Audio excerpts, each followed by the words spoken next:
Good afternoon and welcome to the Johnson Space Center where we have the man of the hour, Scott Kelly, with us. Just returned from a year in space, here to answer a lot of questions, and I'm not going to get in the way of that, but we'll start with letting him just say hello and welcome back to Earth.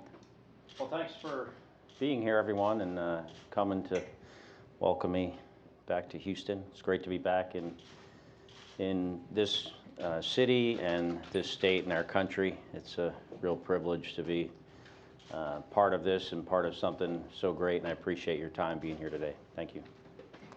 Okay, I know we've got a lot of questions here in the room and then also on the phone bridge, so we're going to start here and then we'll take questions on the phone bridge. For those who are on the phone bridge, if you will press *1 to let us know that you have a question, and *2 when your question is answered.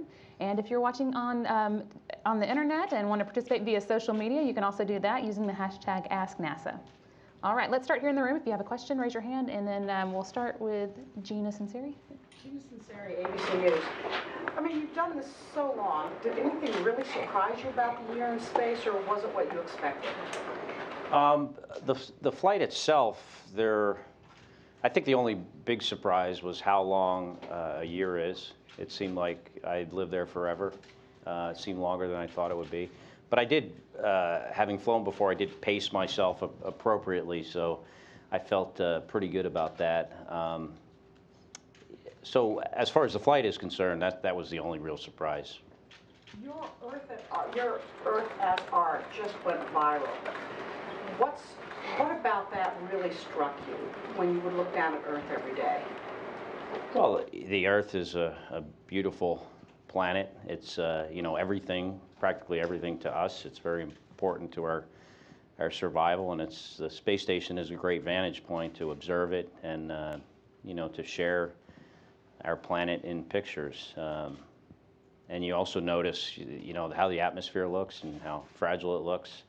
Makes you more of a environmentalist after spending so much time looking down at our planet. Okay, we are going to limit to one question for now. We'll go over here.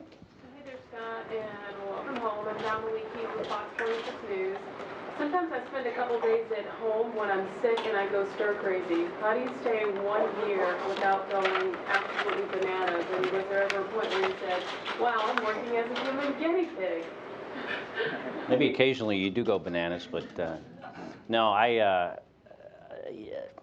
think NASA does a good job selecting people that are able to deal with those kind of environments, and just focusing, trying to stay like hyper focused on what you need to do, what you need to pay attention to, because in an environment like that, it's critical to your survival. The Navy had a term, compartmentalize.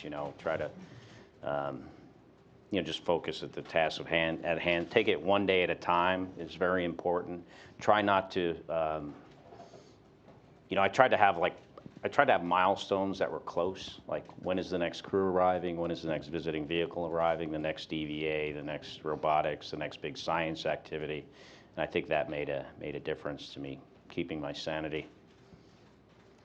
All right, how about right here? Kevin Quinn from KTRK. Hi, Scott. Welcome back. Two questions. Number one, Mark said that you did notice physically some changes upon your return. Can you detail those? And number two, I remember before you left, you told me one thing you'd really like to see completed while you were gone was all the construction on I-45. Yeah. That's not done. What do you say now about that? Oh, I haven't seen it yet, but I was hoping, and you just let me know that it wasn't done. That's something really unfortunate. So, as some of you might know, I flew 159 days last time, and when I got back, I felt like I was feeling pretty good. There's always like a certain amount of soreness and fatigue and that kind of stuff. Initially, this time, coming out of the capsule, I felt better than I did last time. But at some point, those two lines have crossed, and my level of like muscle soreness and fatigue is a lot higher than it was last time. It almost makes me think of maybe there's a linear function to it. I also have an issue with my skin, that because it hadn't touched anything for so long, like any significant contact, it's very, very sensitive to. It's almost like a burning feeling on wherever I like sit or lie or walk. I actually have, these aren't, I'm not wearing these shoes all the time. I just wore these for you guys. I got some Hoka 1-1, you know, those thick running shoes out there that are making my feet feel a little bit better. Okay. Hi, Scott, welcome back. Tom Costello with NBC. To follow up on that, so you seem to have no problem when you got out of the Soyuz. You know, you looked like you could have walked on your own if you had to. In terms of just standing and walking and moving, how is that going? And can you talk to us about, you know, coming back to Earth now, being on the ground? Any, you know, what was the term they used to call back in the 60s? A culture shock or re-entry shock, psychological, just being here on the ground again. You know, I think it helps having flown a long duration flight before, because I anticipated being kind of shocked by all the people there when you've seen so few people for so long, and then you get out of the capsule and there are all these people. But I think just having had the experience previously, I was ready for that. I've been very busy since I got back, so I don't think it's really hit me yet. And I think there'll be a point here pretty soon where I'll, you know, start maybe feeling that kind of, you know, culture shock, or, you know, whatever else you would want to call that, from, you know, having so little on the space station and, you know, so few like choices about what you're going to do every day, what's available to you, to basically having just about anything, if, you know, depending on your situation, obviously. Okay, Mark. Mark Rowe from Aviation. You mentioned the passage of time and the experience of it seeming like a long time. You were on the space station going around the Earth, and since this is all looking to the future, if you were traveling to another destination, asteroid or Mars, do you think that would make a difference, or is that something that has to be investigated? But do you have any sense of it yourself? Yeah, I think it would. I could have gone longer on this flight if there was a good reason. Like if someone said, as an example, whatever vehicle we were flying to space on was no longer, you know, we couldn't use it anymore, and if we had to abandon the space station or keep me there for longer, that wouldn't have been a problem. I think if there's a valid reason, if you're doing it for a reason, if there's a good reason, whether it's science or you know, going to a certain destination, you know, not just me, but I think people just, you know, rise to the occasion. If you're doing something important, that's going to motivate you to continue to do it. And so I personally think, you know, going to Mars, if it takes, you know, 2 years or 2.5 years, yeah, that's doable. Certainly, you know, the first people that go there, that's going to be a big motivator, being first to get to Mars. Okay, right here. David Curley from ABC News. You told me 10 days ago, it's kind of on with this thing, that Mars is clearly doable. In your mind, is that psychologically it's doable? Physically it's doable? Is the science there? Do you feel like you've already proven that we can do it? I think, you know, I think there's still things we have to learn, but I think we can learn them. There are challenges we still have to meet, like, you know, the radiation issue. If you take 6 months to get there, that's a lot of radiation the crew is getting. If you get there quicker, then that's less radiation. So maybe the solution is, you know, it's a balance between, you know, how you protect the crew versus maybe you just try to, you know, you have a propulsion system that gets you there faster. You know, having a robust life support system is important, and being able to maintain it. And you know, there are the medical aspects, but I think we know enough, and I think we're close enough that if we made the choice, hey, we're going to do this, we're going to set a goal, we're going to set a time, yeah, I think we can do it. And was it filet mignon or pizza? What's that? First thing you ate, other than the salad? So, you know, I always try to answer my questions very honestly, and there is a little bit of irony in the first thing I ate, and I didn't recognize it until after I had eaten it, like half of it, but it looked so good. There was a banana, and as soon as I ate half of it, I recognized the irony of that was the first thing I ate on Earth. All right, let's start here. Hey Scott, Eric Berger with Ars Technica. Welcome back. Sorry to say the Texans still haven't solved their quarterback problem while you were gone for a year either.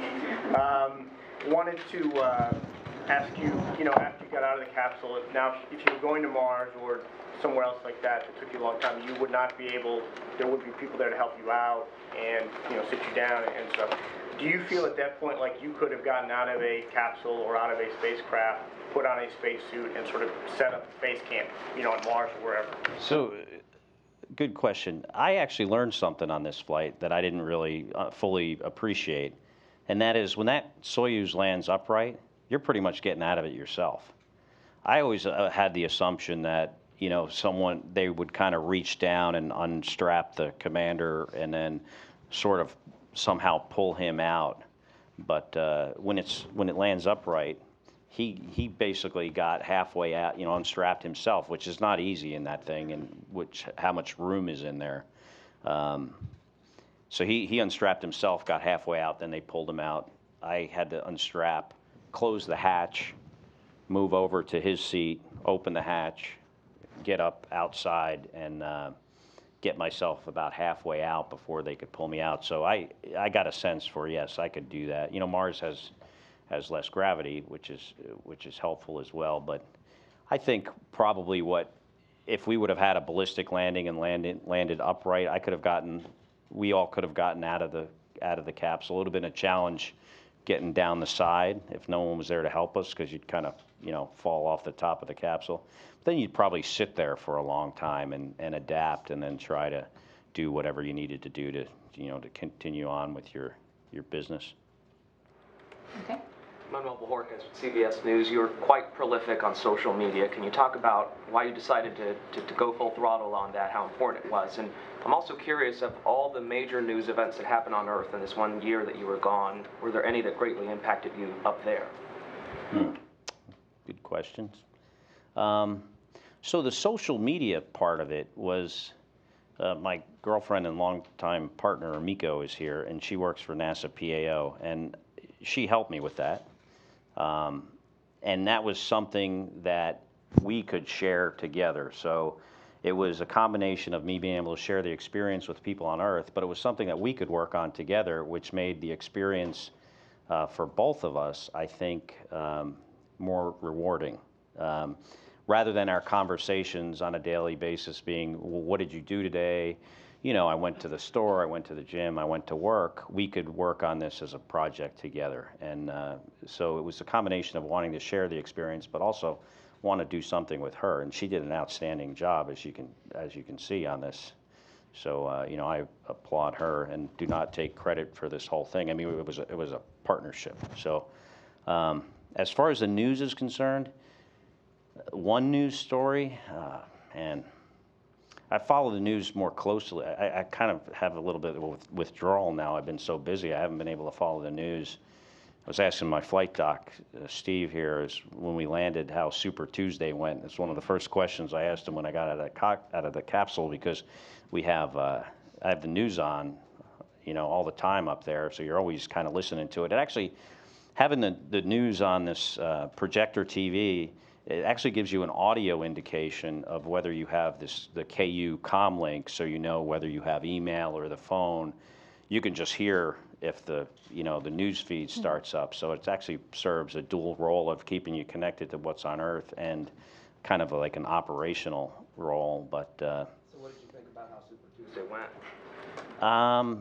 I would say that as a government employee, I'm subject to the Hatch Act, so I can't say what I think. But I will say that of all the news stories throughout the year, that's one that has been going on for a long time and has been taking up a lot of the airwaves, and I paid attention to it very, very closely. All right, let's go right here. Robert Perlman with collectspace.com and space.com. Working off of that and the mention of the TV and creature comforts in space, you mentioned a week ago or so about the size of your crew quarters and perhaps them not being large enough. Can you elaborate on that a little bit? And also, if there was anything else about the space station that made your stay for a year easier or harder? Yeah. So I didn't say they weren't large enough. I think what I said is I spent a lot of time in that very small space. If you can consider the fact that you know, you sleep in there, and then if you're, you know, going in there at lunchtime to do work email or whatever, and then you spend a few hours in the evening. I probably spent like 6 months in that little box. But that doesn't mean it's too small. I think as far as size is concerned, it's appropriate. I think the point I was trying to make is that if you are going to Mars or some destination, you're going to be, especially when you're in a smaller vehicle than the space station is, and you're kind of living on top of one another, having that space that you spend so much time in is very, very important, and you need to make it as perfect as you can with regards to, you know, the environment, as far as the you know, the air, the temperature, having interfaces with the systems, having communication, having some entertainment, and noise abatement will be very important, because, you know, you're going to be sleeping and, you know, living and exercising and eating and doing everything right on top of one another. So, and it's something that's easy to do too. I don't think it's a technical challenge to make that crew quarters, which is not bad. I'm not really complaining. I'm just saying we should make it better, or as best as we possibly can. Okay, right through here. Hi, John Ferguson, Galveston Daily News. I'm wondering, was there ever a particular moment where you felt homesick? I know you talked about being psychologically prepared, but... You know, there are certainly family issues that happen, crises, like my last flight. As you all know, my sister-in-law Gabby was shot, and I wouldn't characterize it as feeling homesick, but certainly, you know, you feel like you want to be there, but yeah, it's not like I felt physically affected, or, you know, it didn't affect my ability to do my job. But you certainly long for things at home, but I wouldn't characterize it as like having the blues or something like that. Yeah. Just a reminder, if you're following along at home, to use the hashtag AskNASA on social media to get a question to us, and we'll take a couple of those in just a couple minutes. But let's start over here now. Alexandra Becker with Texas Medical Center News. Welcome home. In regards to the twin study, is there an area of that research that you're most interested in, or that you're most excited about learning? Yeah, absolutely. I think, you know, the genetic-based part of it, there are a bunch of different experiments, but some of them has to do with, you know, my brother and my DNA being almost identical, and what are the effects of space flight on that. And that's an area that this is our first time getting involved in those kind of studies in space for NASA, but also I think just in general, you know, this kind of genetic-based research is something that's new for us. So that's, I mean, to me, very exciting, because it's new. It's also obviously personal. There's information that we'll be able to find out about ourselves and our families and my kids that, you know, there's some questions about how that's dealt with from a privacy issue, but it's something that we'll talk about in the future, but all that's very interesting. Right here. Kevin Reese with KHOU here in Houston. You talked a little bit about some of the physical changes that you felt, but in the brief time that you've had with your brother, have you guys, I don't know how connected you are as twins, have you noticed anything while we're waiting for the science that is different about you? He's got a better tan. We did notice. That's I think understandable. I don't think he goes to the tanning bed, though. I think it's because he plays too much golf. He has too much time on his hands. But beyond that, I mean, it's too early to tell. You guys looking at each other, you don't know, you haven't had time to discuss? Yeah, nothing that comes to mind right now. Okay, we're the same height, by the way. You're back to the same height? Yeah. Did you in fact gain the 2 inches, or? I don't know where that came from. I did measure myself, and it was 1.5 inches, so maybe somebody just decided to round up and write it as a fact. So, but gravity pushes you back down to size. Let's take a couple questions from social media. We have our social media specialist here in the room to voice them. Awesome. So this question comes to us on Twitter from Andrew Zajac, and he's wondering, was it more difficult mentally or physically adjusting to your year in space? Adjusting to space is easier than adjusting to Earth for me. You know, you do feel a little, you don't feel, I don't think I ever felt completely normal up there. There's always some little subtlety of how you're feeling even after you've been up there for 340 days. But yeah, I think coming back to gravity is harder than leaving gravity. So I don't know, maybe the aliens got it a lot easier than we do. Another interesting one coming to us from Lucas Ree on Twitter is, what did you do in your spare time when you were in space for the year? Talk on the phone, do email, take pictures, read, watch TV shows and movies. That's most of it. Awesome, and this is more concerning the work you did, but Liz Collins is asking on behalf of her 5th grade class, what was your favorite year in space experiment? My favorite. I really liked the rodent research we did because it was so challenging. And it was such a large operation. There's some things we do that are, you know, you could do an experiment that you just get the procedure and you start doing the experiment, and then there's things like the spacewalk, which takes you sometimes, you know, a couple of months to prepare for, or in one time in our case, just 5 days. But then the rodents were kind of in that kind of realm of things that, you know, take a lot of preparation, a lot of setup, very meticulous, and, you know, because it does involve animals, it's got to be done a certain way, in a very humane way. And then the science we were doing was very interesting as well, and associated with them. So I think if I had to say one experiment, it would be that. All right, just a reminder for the people on the phone bridge to press *1 if you have a question. We'll go over there in just a minute, but I think we've got another one in here in the room. Go ahead. Yes, Jake Reiner with KPRC Channel 2. Can you explain why it's more difficult to come back to gravity than it is going the other way? Yeah, I don't know why that feels that way for me. I don't know if Steve has you got any ideas, Steve? You've had a lot of experience of going into space, and not quite so much returning after a year. So your body just gets very used to gravity, and when you haven't had it, it takes a little bit to get used to it. Yeah, it's some people have a big issue going to space. I mean, maybe it's just person dependent. I don't know, but some people get really sick. I'm just not one of those, and. But coming back, I definitely feel like this is harder than doing that. All right, one more here in the room, then we'll go to the phone bridge. You talked a little about what your time back has been like, but can you describe it a little more? How busy have you been?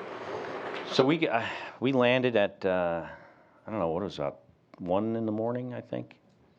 Yeah, my 2 flight surgeons are Jen and Steve. We landed in Kazakhstan, flew to Norway. I did some medical tests there. From Norway, we were going to fly to Goose Bay, Canada, but the weather was bad, and we landed in Gander, right? Gander. A lot of the time on the plane, I was trying to sleep, which was kind of hard because I was uncomfortable. I was so sore, and but I did sleep some. And then when we got back, I went back over to JSC here to some of the medical facilities and did some tests, had physical exam, blood drawn, did this functional fitness test, which is kind of a test of your physical ability to do things if you had to after coming back from space. And then the next day, so I got home at about 4 a.m., jumped in my pool, was up by about 9 in the morning, back at work at 10 for a bunch more medical tests, which was yesterday actually. A bunch more medical tests, and did this functional fitness test again. Did some other tests of on my muscle strength. That took some time. Today I was at UTMB in Victory Lakes and had a bunch of MRIs, 2 hours of MRIs, did a Japanese experiment this afternoon, and now I'm here. So it's been been pretty busy. All right, let's go now to the phone bridge. One more reminder, if you have a question on the phone bridge, press *1 to let us know. And if your question is answered, press *2 to go out of the queue. And you can keep sending in the Ask NASA hashtag questions on social media. We'll try and answer some more of those a little later. Let's start with Marcia Dunn from the Associated Press. Yes, hi. Welcome back, Scott. You're being offered up as the poster boy for Mars.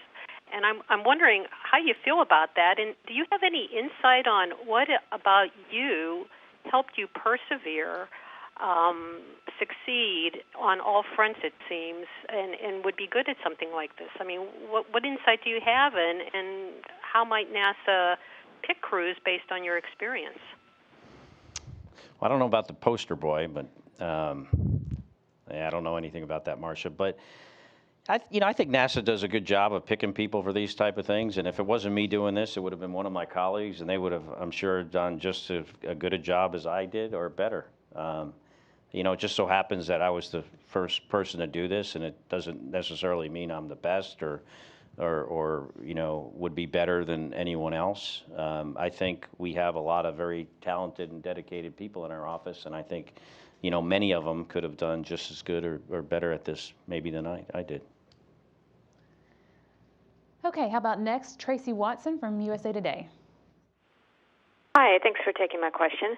I was just wondering if you're having a little trouble with things not behaving in 1G as they do in 0G, and I wanted to know also about which muscles are affected, whether it's the kind of muscles that you don't use in 0G or if it's just kind of everything. Thanks.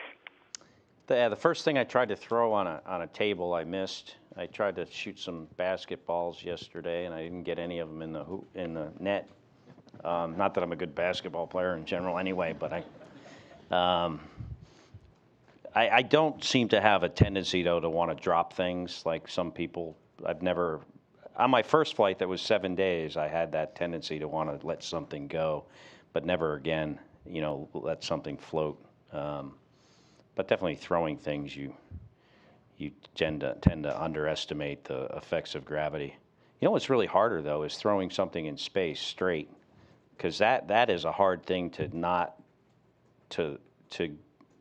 compensate for not having gravity. You always wind up lofting everything. And the second part of the question, I forget now. Tracy, can you repeat the second part of your question? I think what muscle groups were affected? Oh, muscle groups, most of them. All right, how about next? We'll hear from Tom with U.S. News and World Report. Commander Kelly, welcome back. This is Tom Risen with U.S. News. You tested the HoloLens on the station. Can you talk about what do you think the potential of virtual reality could be in space? Could it help pass the time, or could it be a little bit disorienting because you're in small quarters? And I know that some people complain that virtual reality can mess with your eyes, or it can be a little disorienting. What are your thoughts about VR in space? I think virtual reality has a lot of potential. With the device you mentioned, we were doing a test, and it has had cameras on it, and we could also see like a display that's in your field of view, where the person on the ground could be drawing things in your field of view and pointing to things.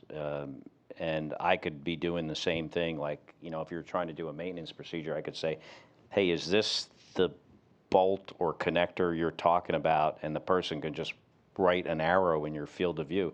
And it worked great. I was really surprised that we messed around with it for like 2 hours, and immediately I sensed this is a capability we could use right now. You could put a procedure in your field of view, maybe off to the side, and then be working on something and just glance right up at it, or even looking through it. You can change the opacity of the procedure so it's right in your field of view. It's pretty impressive. So I think it's got great, but not only this device, but just the technology in general has got great potential for applications, not only in space, but of course on Earth as well. As far as it messing with you vestibularly, it actually has a game on it where it has like alien spaceships coming inside the space station, and there's these like aliens attacking you. You gotta shoot them with your finger, and we were playing around with that a little bit too, and that didn't seem to make anyone sick. It was kind of fun. Okay, next up, Irene Klotz from Reuters.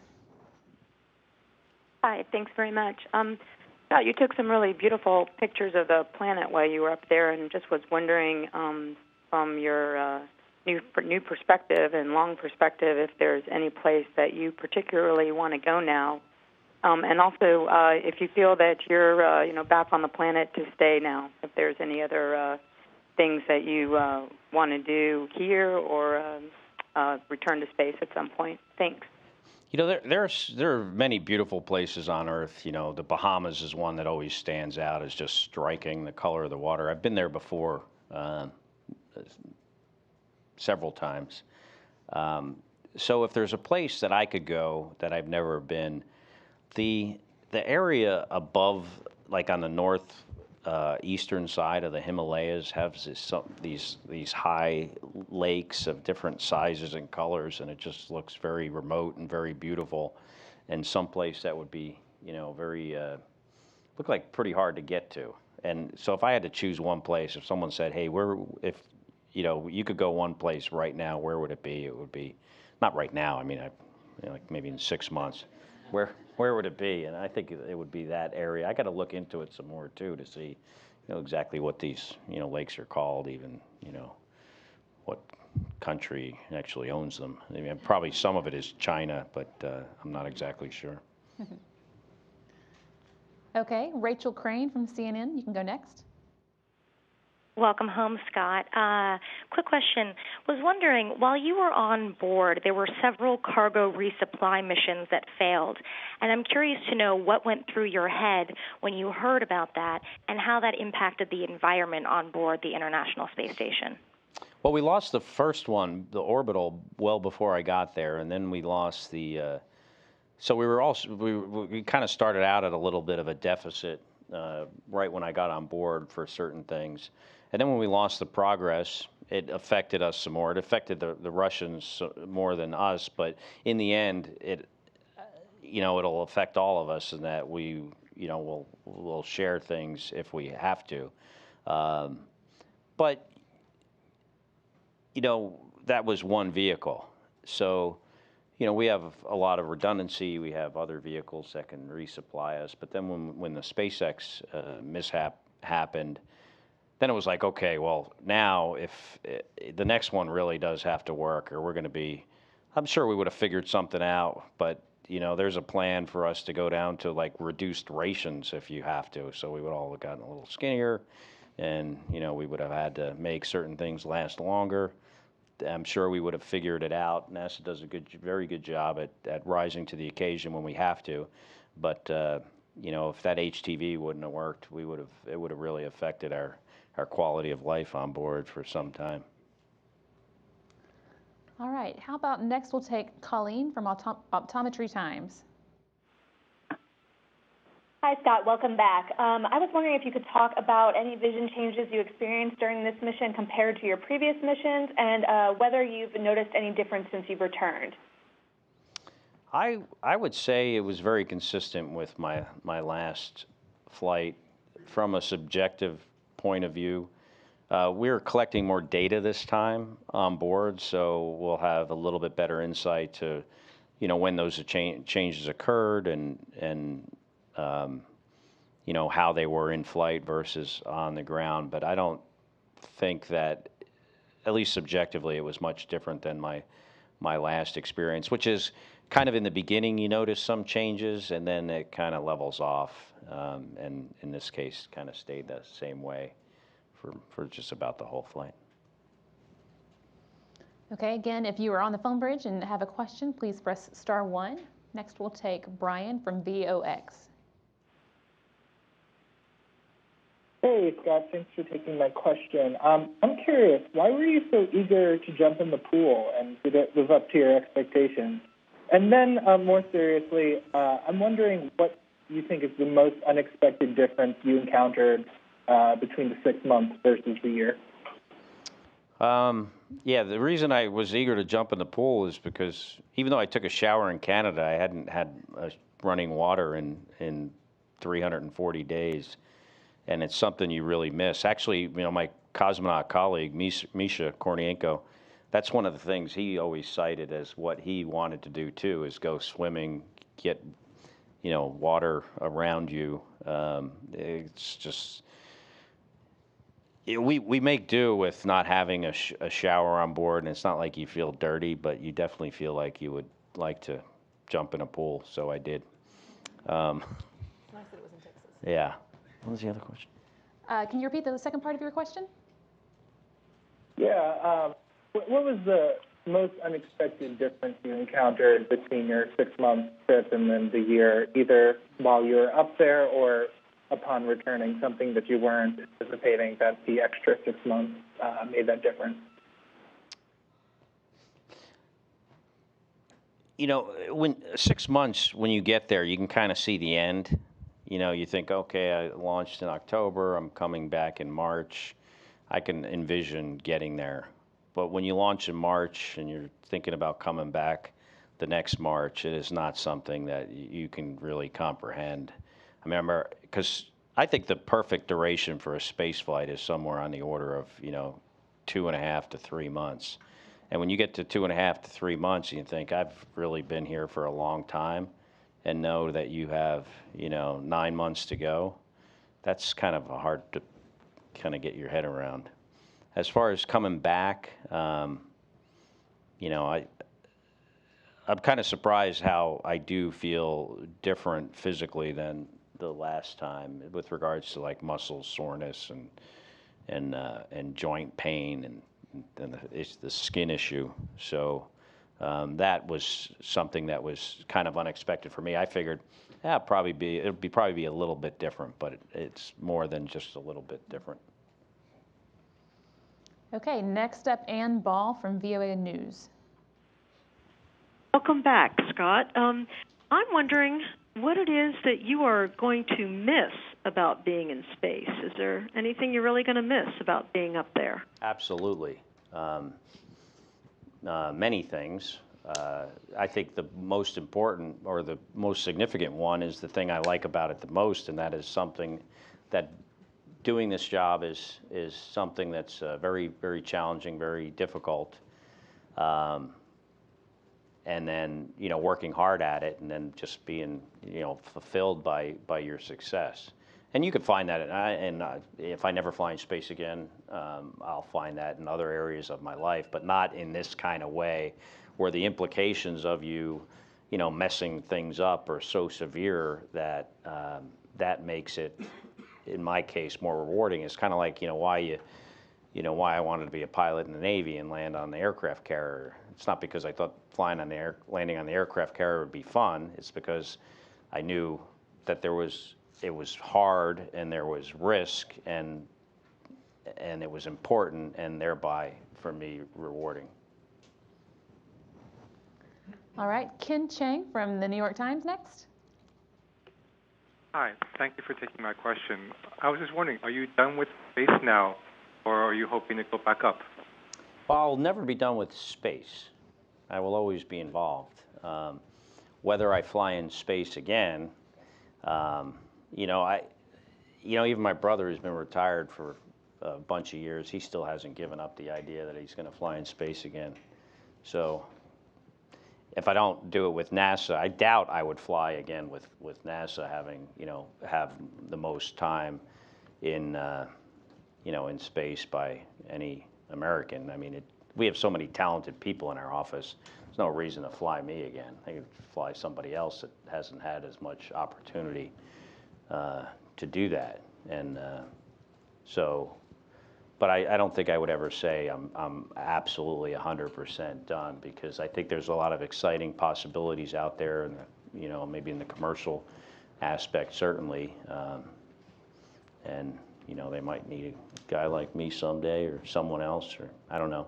Maybe in the next 20 years you'll be able to just buy a cheap ticket, go for a little visit. All right, how about Irene from EFE News? Hi, thank you for taking my question. I was wondering that, of course, NASA and the scientific world have learned a lot about the experience, but what personally have you learned, Scott, about it? NASA's learned a lot from the mission, but what have you learned personally? What have I learned personally about spending a year in space? I was amazed, and I was thinking about this when I was backing away in the Soyuz, is just, what an incredible achievement that this space station is and this program is. How hard it is to build something like that and operate it for the last 15 years, and how we benefit from it by doing these very, very difficult things, technically and operationally challenging things. And it's, that's the main thing. I kind of knew that, going into it, but just experiencing it every day for 340 days really, hit home for me. Just how, if we put our mind to it, we can achieve things that, would seem impossible. Like if you would have said to somebody, 30 years from now, hey, here's a picture of the space station, and we're going to build and keep it manned for 15 years and do all this science and other operations on, people would have been like, are you crazy? That's not, it's 1 million pounds, the size of a football field, the internal volume of, some say, a 6-bedroom house with, there's life support systems that turn our urine into water, the water into oxygen. We drink the water. It's practically a closed loop system using only the power from the sun. It's just an incredible achievement that I think everyone involved in it, including the people that pay for it, the taxpayers, should be very proud. Okay, how about Michelle Fitzsimmons from Tech Radar? Hi, Commander Kelly. Welcome back. I was wondering if there is an easy path or ability we have on Earth that we kind of take for granted, if we were to be up in zero G, that becomes way more difficult. And then also on the kind of commercial space flight front, do you think kind of normal people should be able to go up into space, and whether they have the fortitude and ability to experience what it's like up there? Thank you. What was the first part? Can you repeat the first part of your question? We couldn't quite make that out. Sure. Just if there's an easy task here on Earth or an ability we have that becomes more difficult, we would be surprised how difficult it is up in space. An easy task here on Earth that's more difficult in space. Oh, just about everything is easier here, except there are a couple of things that are easier in space. One is moving large objects around because they don't have any weight. The other thing, it would be like getting behind your TV to connect the VCR up. I mean, because you can just float in any orientation. Everything else is more difficult in space because you can't put anything down. You have to either Velcro, stick it in your pocket, or hold it in your hand, or let it float away, in which case it's probably going to float away and you're never going to see it again. So, yeah, just about everything else is more difficult. And the second part? Do you think normal people should be able to go to space? I think everyone should be able to go to space. I mean, it's going to depend on the person and what kind of, experience they would want. So it'd be great, I think, to have a variety of ways to get to space or near space, maybe, for the view. You can get a pretty spectacular view with not going all the way to the edge of space, or above the limit. But it'd be great if there were a bunch of different experiences that people could afford and that were safe. And I'm sure we're going to see that, sometime, hopefully, in the not too distant future. Okay, I think Tracy Watson has a follow-up question, and we'll come back into the room for follow-ups. Yeah, thank you.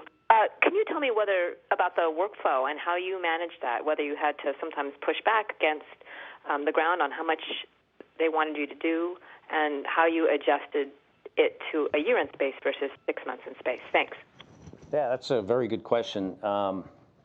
In my case, I've always had a great working relationship with the ground, and been very open with them, and it's a team effort. So, there are priorities, and there are higher priorities, and you try to get the higher stuff done, and you try, with the help of our flight surgeons, manage our fatigue level, and we're all kind of a big team doing that. And in my experience, it's always worked. It's always worked great. Maybe something happened to my brain. I can't ever remember the second question. I'm sorry, Tracy, can you repeat it? Okay, we'll come back in to the room here if we get a chance. We'll see if Tracy has another one. Let's start with Eric Berger. Hey again, Scott. Having spent a year in space, thinking about going to Mars, there's some debate about whether artificial gravity is worth the trouble. And having spent now almost a year in microgravity, how do you feel? I mean, you probably have the best platform to address that question.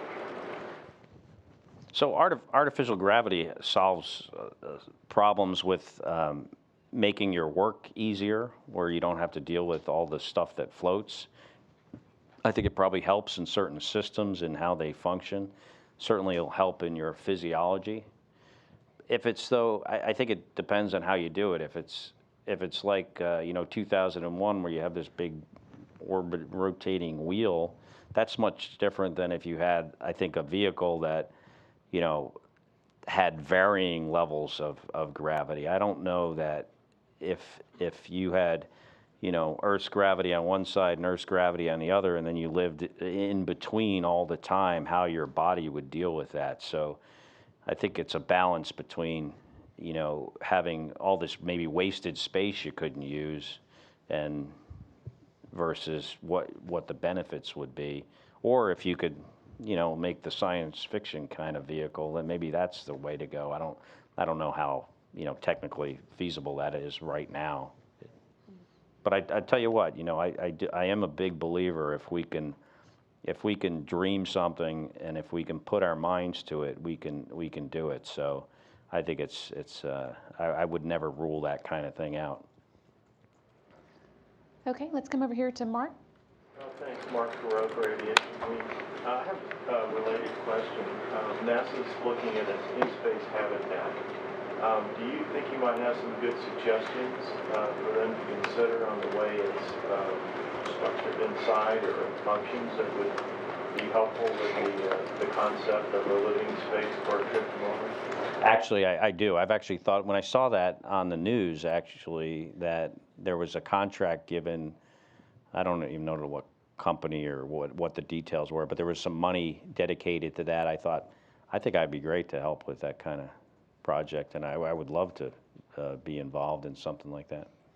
Do you have anything specific in terms of the sort of comfort and functionality that you think would be important? Absolutely. I've talked about the crew quarters, certainly like noise abatement on our exercise equipment, noise abatement on our other facilities like the bathroom, when you're going to be living in one tiny area, and how you make that work. I think we should look at other things. Our exercise equipment is very good, but it's also very heavy and takes up a lot of room.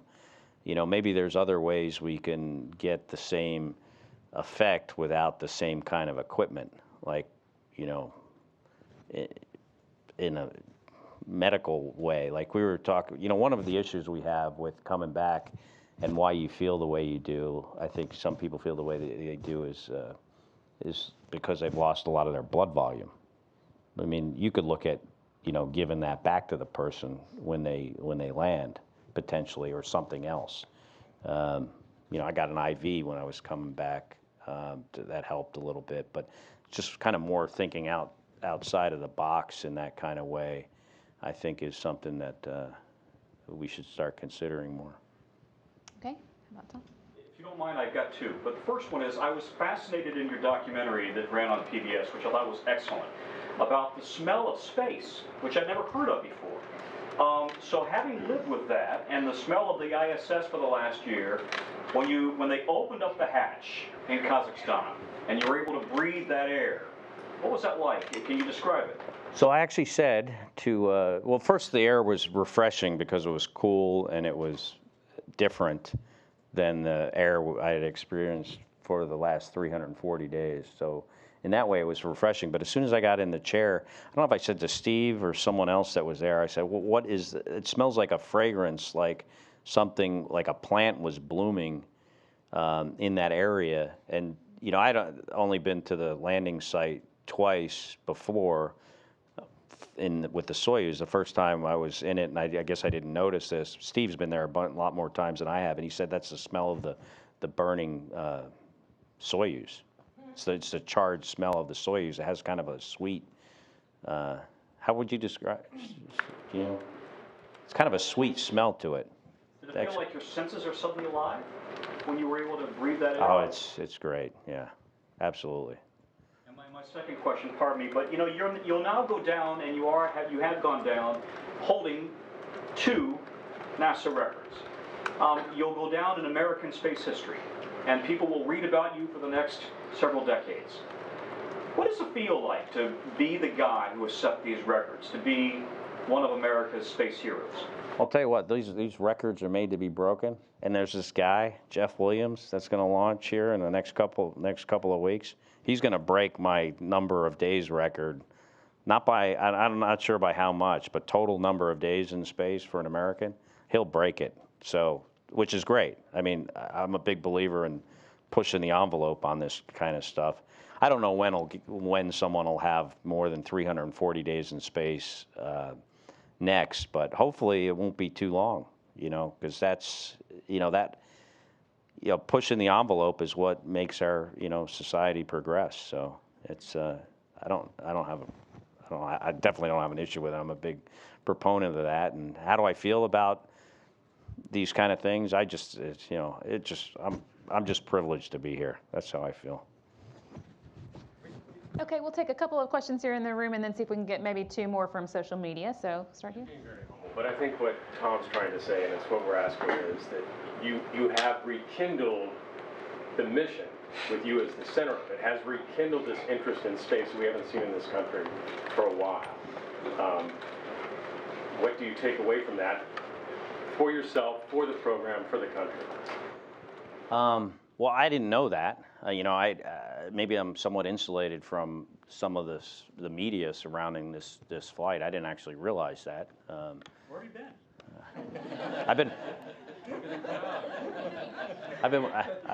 I've been watching the presidential primaries for the last 9 months.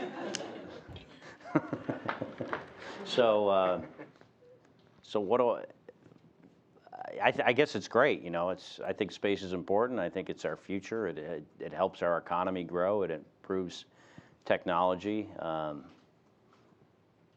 You know, I think there are things we're going to discover about our experience in space, in the space station, that we don't even know now. It's kind of like, you know, when the guys were walking on the moon, were trying to develop, you know, more advanced computers and technologies that, you know, they never imagined that, you know, how important that stuff would be to us, you know, not too long in the future. So, yeah, I think it's great that there's a renewed interest. Okay, right over here. Rob Perlow with Collect Space again. To the extent that you talked to him about it over the year or even after you landed, how comparable was Misha's experience to your own, and psychologically? And was there any difference between your 340 days? You know, I can't really comment on his personal experience psychologically. What I can say is he's a great guy, and it was a privilege flying with him, and he'll be a lifelong friend of mine. And he did great. I mean, but other than that, you know, I think it wouldn't be my place to comment on, you know, how he did, like personally, and what his personal feelings are. I'll let him answer those questions. Well, for your own experience, was it helpful? Was it necessary to have someone else going through the same year in space with you, or was it sufficient to have people coming in and out? I think it was nice. I don't think it was required. I think for some people it might be more important. to have someone doing the same thing as them. I don't think I necessarily needed that, but it was, I enjoyed it, and I liked having him as my partner in this mission. Okay, let's get a couple from Ask NASA. So one of the first you experienced was an EVA. So Rome Strock on Twitter is wondering, can you speak to your experience on that EVA? Yeah, that's something.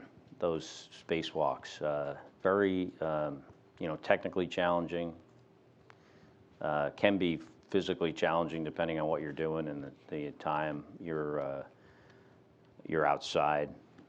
Ours varied from over 7 hours that Kjell Lindgren and I did, and the first two I did to just over 5 hours. So they were much different. But I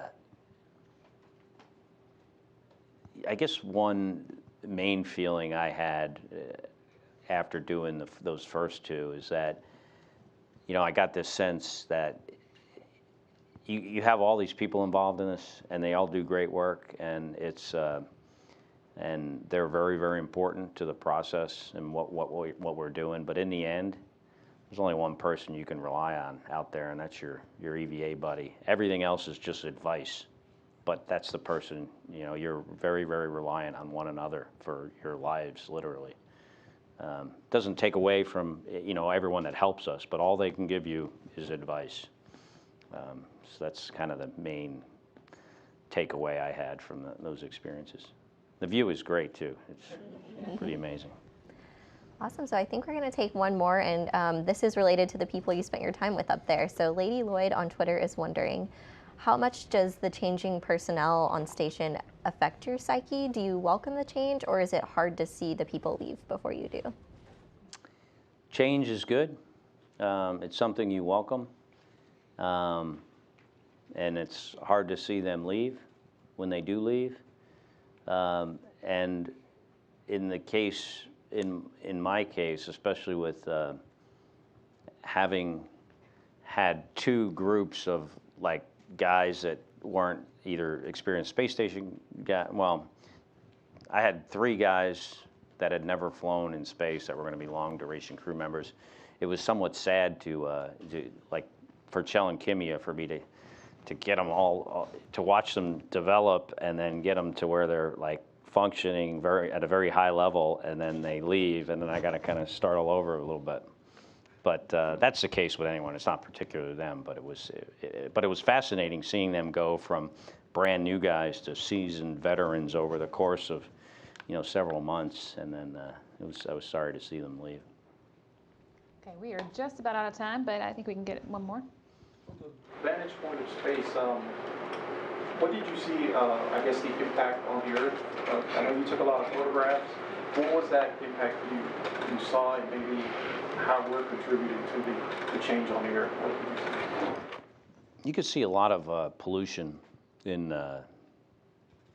over parts of Asia. That's almost continuous, constantly there, that you can't really see the ground very well. And those fires in California over the summer, I mean, that smoke was pretty extensive, covering large parts of the U.S. You could tell it was the same amount of smoke. Noticing weather systems in areas where you're not normally used to seeing them or expect them to be. But the predominant thing is you just notice how thin the atmosphere is, how fragile it looks. So that, combined with, this large swaths of pollution is somewhat alarming. I guess what would be your message? You got to take care of the environment. I mean, people say, they often say, I'm trying to think of the term, about saving the planet. We need to save the planet. The planet will be just fine. It's us that's going to have a problem. The planet will get better. We might not be here because we're going to, destroy the environment, but I think the planet will eventually recover, probably be without people. So, it's very, for us to take care of the air we breathe and the and the water we drink is critical. And I do believe we have an impact on that, and we do have the ability to change it if we make the decision to. Okay, I think that's all we have time for. I know Scott has to probably get back to a lot of medical tests. Something else, yeah. So Thank we're gonna wrap up there. But of course, this is not really the end for him at all. He's got another year of medical testing, and you can keep up with all of that not only on social media but also online at www.nasa.gov/1year. So we'll hope to hear more about that in the coming years. Thanks so much. Thanks.